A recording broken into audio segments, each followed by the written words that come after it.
How do I look? Very good. I must say I'm amazed. To me, Audrey's look is interesting in that she is not a classic beauty. And yet if you look at her, she's extraordinary. I had always idolized Audrey. She made things that weren't sexy just by maximizing her ballerina style. Audrey became very aware of what her type of body needed. She was, believe it or not, extremely modest, and she didn't think that she was shaped very well. I think Audrey created a stir and such an impact on society because, frankly, we'd never seen anyone who looked like her. She was a gamine, she was a little bit boyish, but she was feminine. And prior to that, in terms of what was acceptable in terms of Hollywood starlets, was this very blousy, obvious Jane Mansfield, Marilyn Monroe, big skirts, big hair, big chests. Well, you know, back then, she was described as scrawny and boyish and sort of ill-proportioned, but now it's sort of become like the ideal. She was gorgeous, but not in an obvious way. I can say this because I cared about her. She had the biggest feet of any girl I've ever seen. She was more or less flat-chested, but everything about her just made her beyond sexy. Edith had for Roman Holiday, put her in the cute little blouse and the flared skirt. Well, she threw on the little scarf and the belt, so she was really good at accessorizing. Audrey had a great eye, and she knew what was going on in Paris in the French couturier, and she discovered a young designer who was not quite that well known yet, Hubert de Givenchy. When he first met her, he thought he was meeting Katharine Hepburn. And so when she walked in, she was picking a couple dresses for her role in Sabrina, and he was like, I don't have time to meet with you, mademoiselle. And she begged him, she said, just let me go look and see what was in the racks from the last season. And she picked out 3 pieces. And those 3 pieces she wore in Sabrina, and they became iconographic. And from then on, she and Givenchy worked together for the rest of her life. He had, prior to having met her, really been designing for her silhouette, the gazelle-like creatures that the ideal model is. So the things that he showed her without having designed them for her when she first went to him were absolutely perfect for her. My friends, you saw and hear a waif, a gamin, a lowly caterpillar. We open the cocoon, but it is not a butterfly that emerges. It's not? It is a bird of paradise. Lights!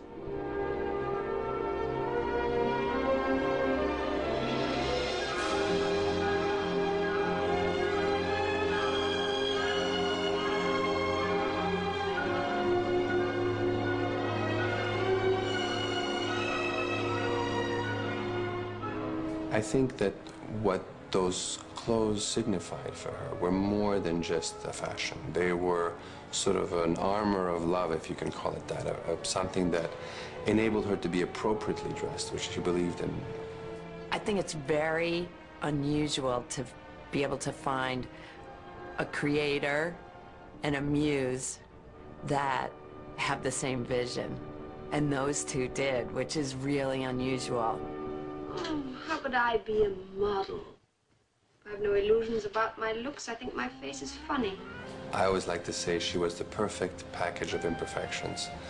She viewed herself as too thin, a bump on her nose, feet too big for her size, whatever. Of course, she had none of those things, but that's what she saw. And I think that is really the definition of beauty, is not knowing that you are so special. That's what makes you accessible. I think that's one thing that appeals to women, that they look at her and she's not the cookie-cutter blonde, but they know that she's still beautiful. And it's that unique quality that takes her to the top of the list every year, even today.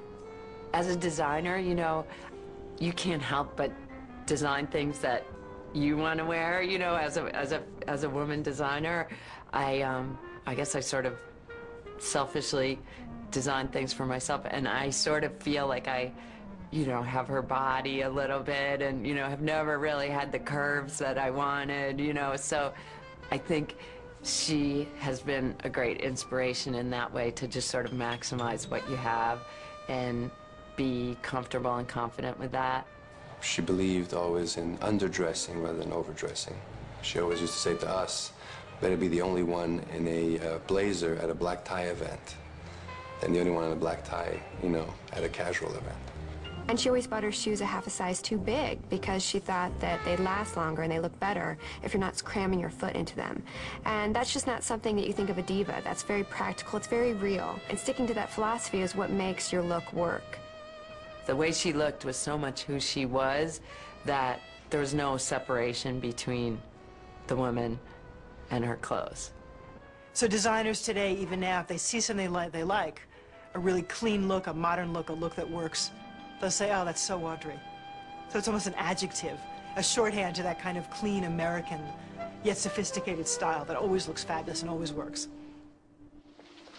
I'm nothing. A creature of the streets with a police record as long as your arm. He had me paroled just for this, to be the luscious and irresistible bait squirming on the end of the hook he has prepared. The clothes that made her feel most comfortable were polo shirts and jeans. In fact, that's what she wore, I would say, 90% of the time. That's what she wore at home, that's what she wore on our UNICEF missions. No matter when you see Audrey Hepburn, whether it's, you know, with the Gigi years or at the end when she was with UNICEF, she looks the same. You know, maybe it's like a cute little polo shirt, capris, cowl neck, but it's the same basic shapes and the same basic colors, black, tan. She didn't really go for a lot of prints. And so she's just this true icon to simplicity and to knowing what works with your body and sticking with it.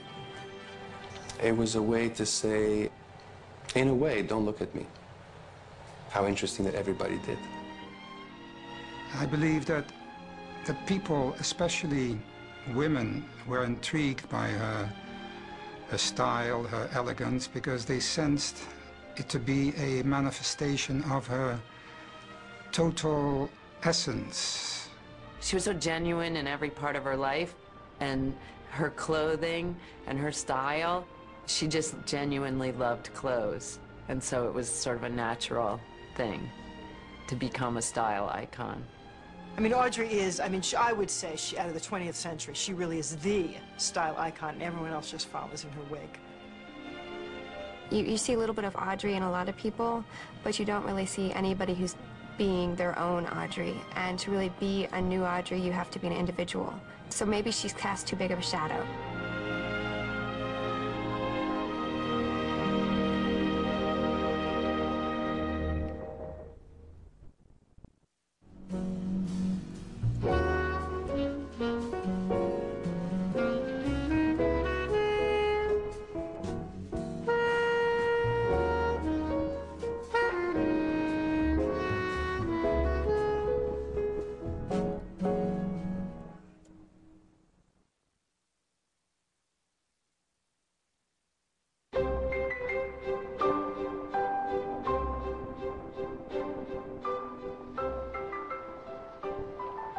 Don't you just love it? Love what? Tiffany's.